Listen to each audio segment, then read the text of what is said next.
Fillimi me Zotin. Para thënje, miqt të dashur, përshëndetje. Eja dhe mësohu rreth disa njerëzve të parë që kanë jetuar në tokë. Ata mund të na mësojnë neve shumë rreth një Zoti të vërtet. Shiko fotografit të libri i Kuq. Kur ju dëgjoni tingullin, sinjalin, shikoni fotografin tjetër me radhë. Fotografia numër 1. Adami dhe kafshët. Në fillim, kjo tokë nuk ka ekzistuar, vetëm Zoti ka ekzistuar. Ekziston vetëm një Zot. Ai është shpirt. Ne nuk mundemi me pa atë. Zoti ka gjithë fuqinë. Ai i din të gjitha gjërat, është prezent kudo. Zoti i krijoi çdo gjë në tokë dhe në qiej. Ai i bëri njeriun prej pluhurit të tokës. Zoti i dha njeriut shpirt, kështu që ai ka mundur të njohë Zotin. Të gjitha mendimet dhe dëshirat e tij janë pajtuar me Zotin. Zoti i quajti njeriun Adam. Adami i emëroi të gjitha kafshët që Zoti i kishte krijuar.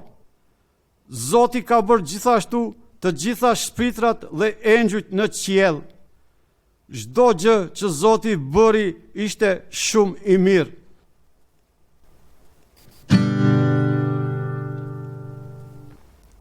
Fotografia numër 2.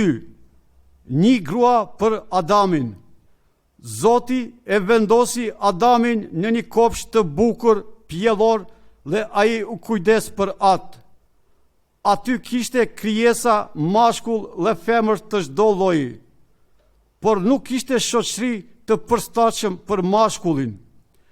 Kështu që Zoti e futi Adamin në një gjumë të thellë. Pastaj ai mori një nga brinjët e tij. Zoti e formoi një grua nga brinja e Adamit dhe i çoi te njeriu që të jetë shoqëruesja e tij. Burri dhe gruaja ishin që të dy lakuriq dhe nuk ishin turp prej kësaj. Ata mund të bisedojshin me Zotin si miqt. Në atë vend të mrekullueshëm nuk kishte dhimbje, vdekje ose ligësi.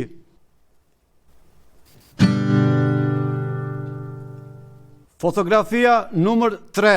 Gjarpri në kopsht. Zoti i tha Adamit, ha bile lirisht nga çdo pemë e kopshtit, por mos ha nga pema e njohjes të së mirës dhe të së keqes, sepse ditën që do të hash prej saj ke për të vdekur me siguri. Satani ishte një engjull në qiell, por ai u kthye kundër Zotit. Ai u bë armiku i Zotit. Satani u afrua te gruaja në formën e një gjapri të bukur. Ai i gënjeu gruan, ai i tha asaj se ajo nuk do të vdiste. Ai i ambushi mendjen asaj që të han nga pema. Gruaja i dha edhe Adamit disa fryte dhe ai hëngri gjithashtu. Ata nuk u bindën Zotit dhe nuk mundeshin me njoh Zotin më sikur më përpara. Ata u bën të turpruar për atë se ishin lakuriq dhe ata u përpoqën që të fshehen nga Zoti.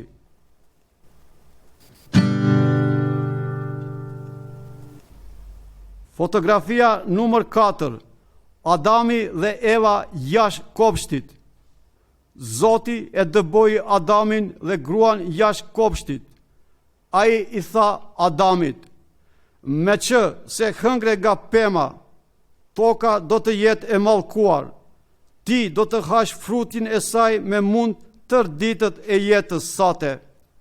Zoti i tha gruas, unë do të shumëzoj vuajtjet e tua, me vuajtje do të lindësh fëmijë.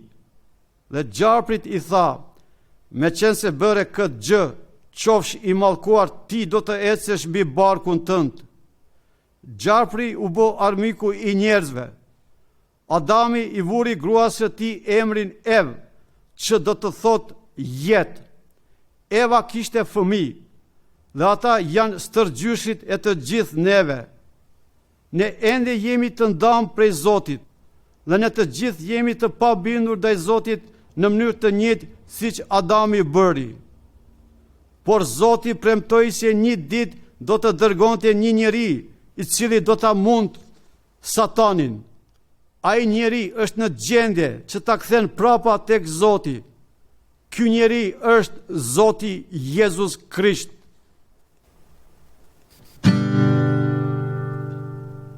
Fotografia numër 5. Noe dhe anija e madhe. Njerëzit, pasardhësit e Adamit ndjekën rrugët e Satanës. Vetëm një njeri u përpoq që ta kënaq Zotin. Emri i tij ishte Noeu.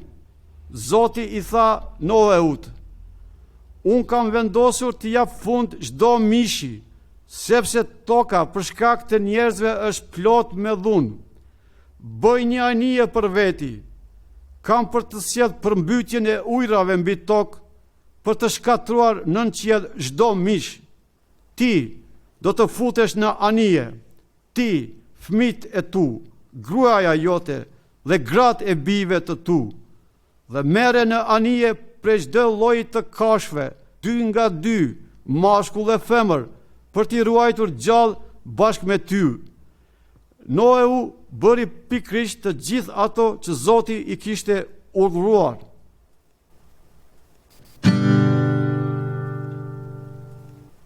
Fotografia numër 6, vërshimet, përmbytja e madhe. Noeu tërheqi vërejtjen njerëzve se Zoti do të shkatronte ata, por ata nuk dojshin me u kthye nga rruga e tyre e keqe. Noeu dhe familja e tij dhe një qift nga çdo krijesë hyrën te anija. Zoti i mbylli brenda ata. Pastaj shiu filloi të bie dhe ra shi mbi tokë për 40 ditë dhe 40 net. Burimet e ujit shpërthyen dhe erdhën nga nën toka, dhe gjithë toka u mbuloa me vërshim të madhe. Çdo njeri, kafsh dhe zog u zhdukun, u shuan, përveç Noeut dhe të atyre që ishin në anije.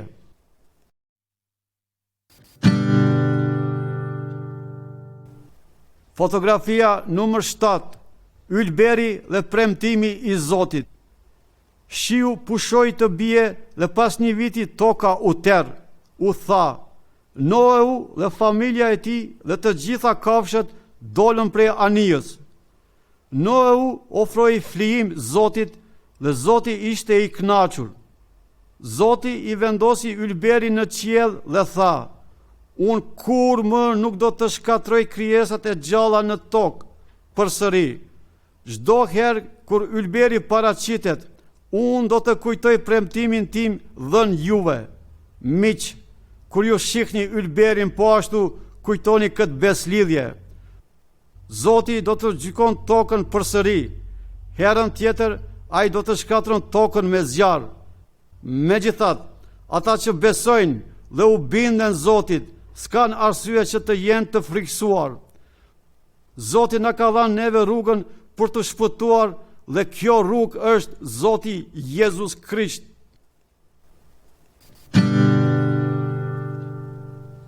Fotografia numër 8, kulla e Babelit. Djemt e Nout ishin shumë fëmijë.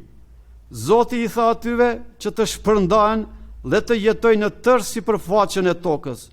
Por njerëzit nuk donin të ndaheshin prej njeri tjetrit. Ata vendosën të ndërtojnë një qytet me një kull që do të arrin deri në qiell. Zoti e pa mosbindjen dhe krenarin e tyre dhe ai tha: "Ja, ata janë popull i vetëm dhe kanë të njëjtën gjuhë. Të zbresim pra atje poshtë dhe të ngatrojmë gjuhët e tyre." Shiko, njerëzit në fotografi, ata nuk munden me kuptu njeri tjetrin. Ata ishin të detyruar të ndërpresin ndërtimin e qytetit dhe të shkojnë të jetojnë në vende të ndryshme. Ishte mos bindshmëria e njerëzve që shkaktoi që të paraqiten shumë gjuhë. Mos bindshmëria e ndan njerëzit nga njeri tjetri dhe mos bindshmëria e ndan njerëzit nga Zoti.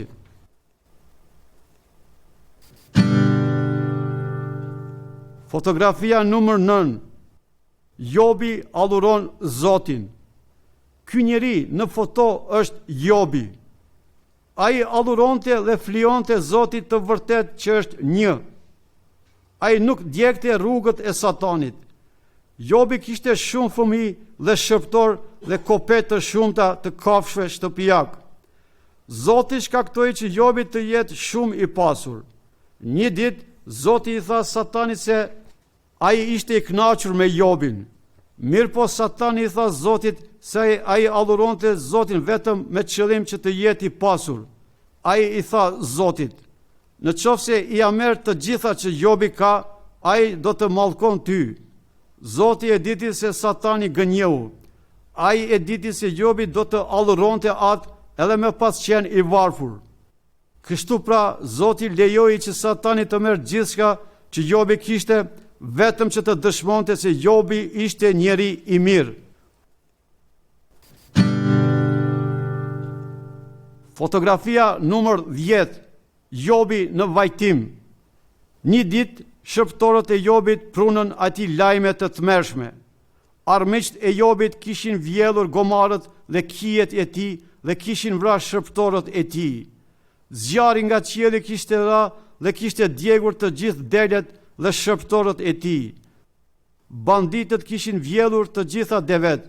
Shërptori tjetër i pruni lajmin më të keq nga të gjithë, duke thënë: fëmijët e tu ishin duke ngrënë dhe pirë, kur stuhia e rrëzoi shtëpinë dhe i mbyti të gjithë ata. Jobi roi kokën dhe ra përmbys. Ai tha: Zoti ka dhënë dhe Zoti ka marrë, qoftë i bekuar emri i Zotit. Në të gjitha këto shqetësime, Jobi nuk mallkoi Zotin.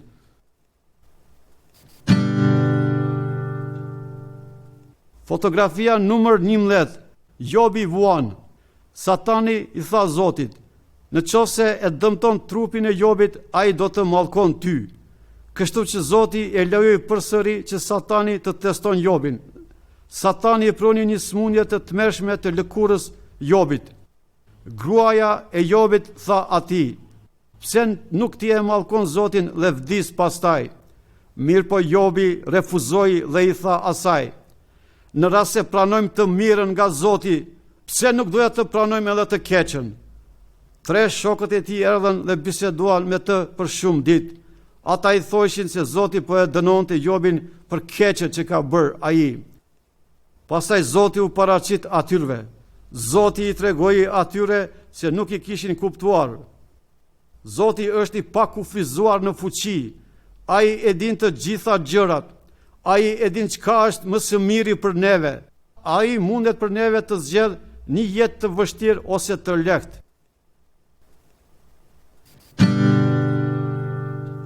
Fotografia numër 12. Jobi është i restauruar. Kur Jobi e pa madhësinë e Zotit, atij i erdhi turp që kishte dyshuar, ose që kishte folur nga mirësia e vetvetes. Jobi u lut për shokët e tij, sepse ata nuk kishin kuptuar rrugët e Zotit. Pastaj Zoti i bëri përsëri Jobin të pasur dhe të shëndosht.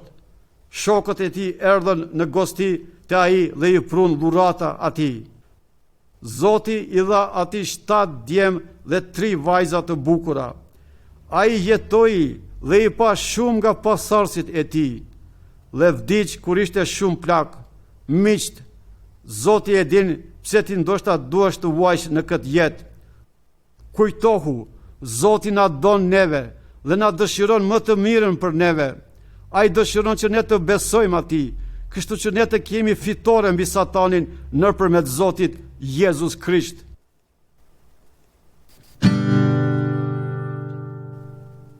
Fotografia numër 13. Abrahami largohet nga shtëpia e tij.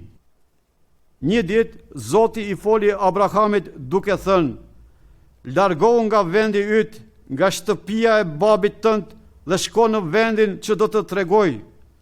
Unë prej teje do të bëj një kom të madh. Nëpërmjet teje Zoti do ta bekon të gjithë njerëzit e botës.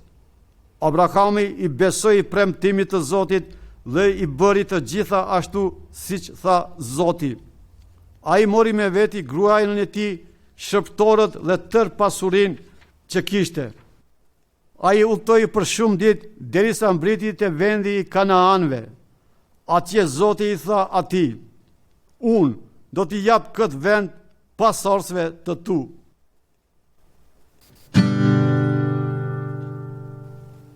Fotografia numër 14, Abrahami dhe Loti. Abrahami kishte një nip të quajtur Lot. Ai shkoi së bashku me Abrahamin në Kanan. Abrahami dhe Loti së bashku kishin kope të mëdha kafshësh. Barint të bagëtisë së Abrahamit dhe barint të bagëtisë së Lotit patën një grindje, sepse nuk kishte kullota të mjaftueshëm për kretë bagëtin. Kështu që Abrahami i tha Lotit: mos të grindemi, po më mirë të ndahemi. Zgjell cilën pjesë të tokës që ti dëshiron. Loti dëshironte vendin më të mirë për veti dhe kopën e tij. Kështu që zgjolli vendin pjellor në lugin të lumit. Ai donte të jetonte afër qytetit të quajtur Sodoma. Pastaj Zoti i foli Abrahamit përsëri duke thënë: tërë vendin që sheh, unë do të jap ty dhe pasardhësve të ty për gjithnjë.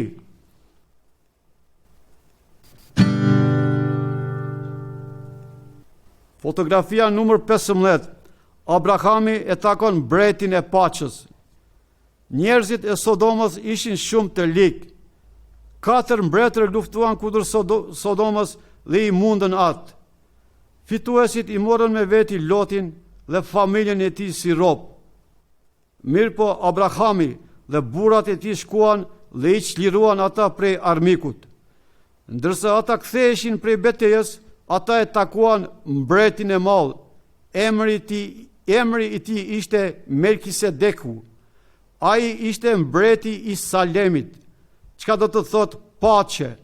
Melkisedeku i pruni bukë dhe verë Abrahamit dhe tha: ti je shumë i favorizuar nga Zoti, shumë i larti.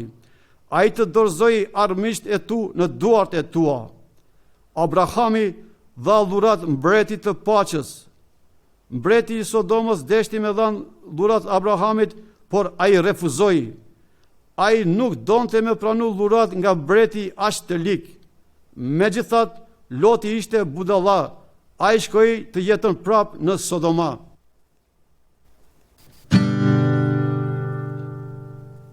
Fotografia numër 16, Abrahami numron yjet. Zoti i quajti Abrahamin mik të tij. Ai tha se pasardhësit e Abrahamit do të jenë gjithmonë populli i tij. Mirëpo, Abrahami ishte i dëshpëruar sepse nuk kishte fëmijë. Pastaj Zoti e çoi Abrahamin jashtë dhe i tha: vështro me kujdes qiellin dhe numro yjet, në rast se mund t'i numrojsh. Kështu kam për të qenë pasardhësit e tu. Abrahami i besoi premtimit të Zotit dhe Zoti ishte i kënaqur me atë. Zoti përsëri i tha Abrahamit se një ditë pasardhësit e tij do të pronsojnë të gjithë tokën e Kanaanëve.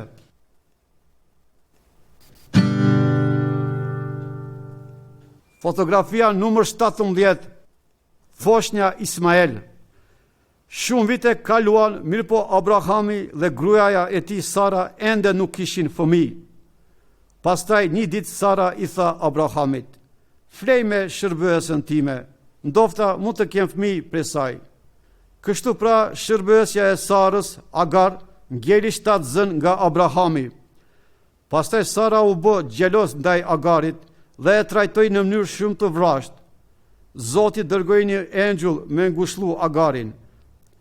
Ai i tha asaj se ajo do të ketë një fëmijë të quajtur Ismael. Ismaeli do të ketë shumë fëmijë dhe do të jetë një komb i madh. Ismaeli u bë babai i arabëve. Mirëpo Zoti i tha Abrahamit: gruaja jote Sara do të lindë për ty një djalë dhe nëpërmjet ti unë do të bëj premtimin tim ndaj teje.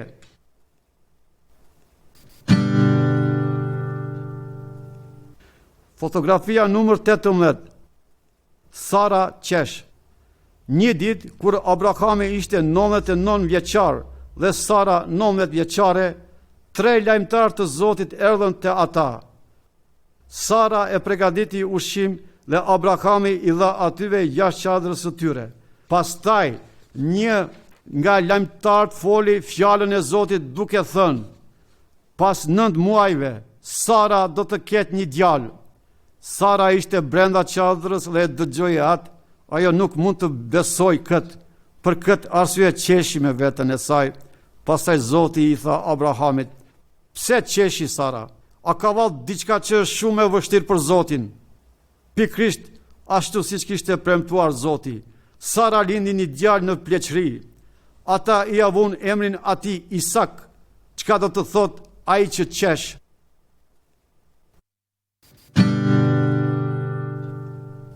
Fotografia numër 19. Abrahami lutet për Sodomën. Zoti vendosi që ta shkatronte Sodomën, sepse njerëzit ishin shumë të ligë.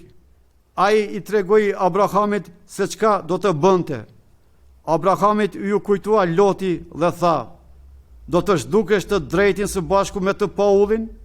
Gjykatësi i tërë tokës a nuk ka për të bërë drejtësi? Abrahami ju lutke Zotit që ta shpëtonte Sodomën. Kështu që Zoti i tha atij: në qoftë se i gjej 10 njerëz të drejtë në qytet, nuk do ta shkatroj për hir të 10-ve.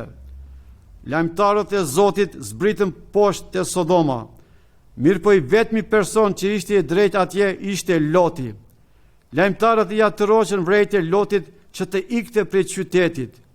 Pastaj Zoti i dërgoi zjarr prej qiellit. Sodoma ishte plotësisht i shkatruar.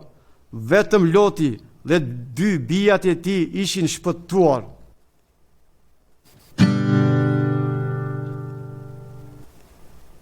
Fotografia numër 20. Flijimi i Abrahamit. Djali i Abrahamit u rit dhe u bë një i mitur. Pastaj Zoti testoi Abrahamin. Zoti i tha atij: merre djalin tënd të vetëm Isakun dhe ofroje atë mua si një flijim. Abrahami i besoi Zotit aq shumë sa që ju bind atij. Ai e dinte se Zoti mundet përsëri që ta ngjallë në jetë Isakun. Pak para se Abrahami të mbytke djalin, Zoti i foli atij: Abraham, mos e lëndo djalin, tani e di që ti ke vendosur mua në vendin e parë. Ti nuk e kurseve të vetmin djalë tëndin për shkakun tim. Pastaj Abrahami pa një dash i zënë për brirësh në një kaçup. Në vend të djalit të tij, ai e ofroi dashin si sakrificë Zotit.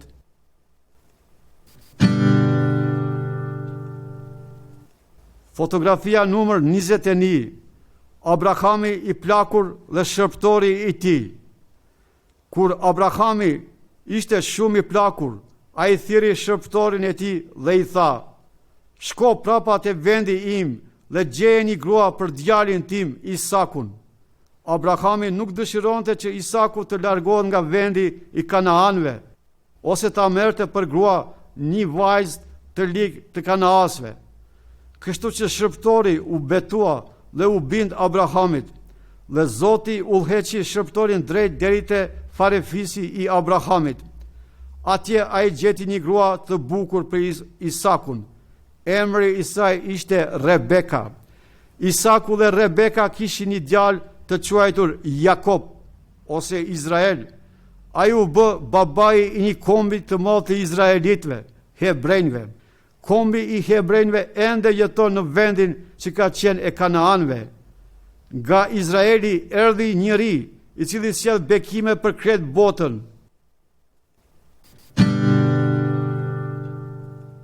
Fotografia numër 22. Jezusi lindi. Fjala e Zotit është i vërtet. Zoti kur nuk gënjen.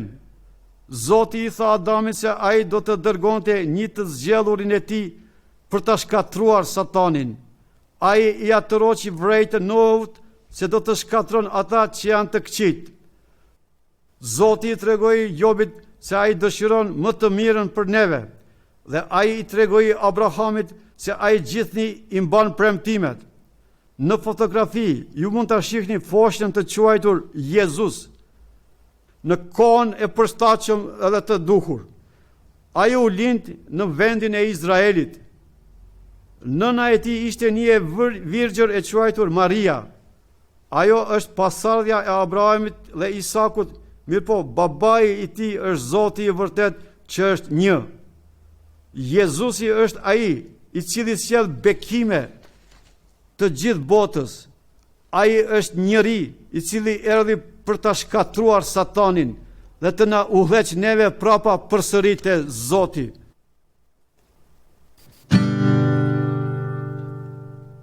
Fotografia numër 23, vdekja e Jezusit. Jezusi u rit dhe u bë burr. Ai mësoi njerëzit për rrugët e Zotit. Ai I bëri shumë rregullira që të tregonte se ai erdhi nga Zoti. Mirëpo njerëzit e këqij nuk besonin atij. Ata I mbytën Jezusin duke gozhduar te kryqi I drujt. Ushtari I shpoi gjoksin e tij me shtiz. Ai ishte më të vërtet I vdekur. Miqt, Zoti I tha Adamit se ai do të vdes në qoftë se han frytin nga pema. Ne të gjithë nuk jemi bindur Zotit dhe I meritojmë vdekjen e përjetshëm. Po ashtu, mirëpo, Jezusi vdiq që të na liron nga dënimi. Kujtohu se si Zoti I asiguroi Abrahamit dashin për sakrificë në vend të Isakut. Zoti po ashtu I dha djalin e tij të vetëm që të vdes në vendin ton. Kujtohu se si Zoti I tha Adamit se ai do të dërgonte dikën për ta shkatruar Satanin. Satani u shkatrua kur Jezusi vdiq për neve në kryq. Tani, fuqia e Satanit që të na shkakton vdekjen e përjetshme ka mbaruar.